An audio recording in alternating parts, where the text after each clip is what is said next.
ગીર સોમનાથ જિલ્લાના ઉના તાલુકાના ચીખલી ગામેથી એક અત્યંત ચોંકાવનારા અને કંપારી છૂટી જાય તેવા સમાચાર સામે આવી રહ્યા છે।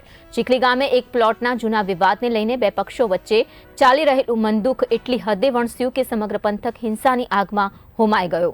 ગામના બસ સ્ટેશન નજીક અગાઉ થયેલા બાંધકામ મુદ્દે થયેલી ઉગ્ર બોલાચાલી જોતજોતામાં લોહિયાળ ખેલમાં ફેરવાઈ ગઈ। ગત 13 મેના રોજ બંને પક્ષો જાહેરમાં જ આમને સામને આવી ગયા હતા। જાણે કાયદાનો કોઈ જ ડર ન હોય તેમ છરી, લોખંડના પાઇપ, ધારિયા અને પથ્થરો જેવા ઘાતક હથિયારો વડે એકબીજા પર તૂટી પડ્યા હતા।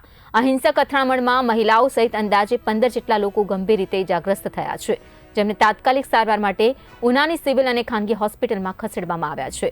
આ ચકચારી ઘટનાની જાણ થતાં જ નવાબંદર મરીન પોલીસનો કાફલો ઘટના સ્થળ પર દોડી ગયો હતો અને પરિસ્થિતિ પર કાબુ મેળવ્યો હતો। પોલીસે બંને પક્ષોની ફરિયાદોને આધારે જીવલેણ હુમલો અને મારામારી સહિતની ગંભીર કલમો હેઠળ ગુના દાખલ કર્યા છે।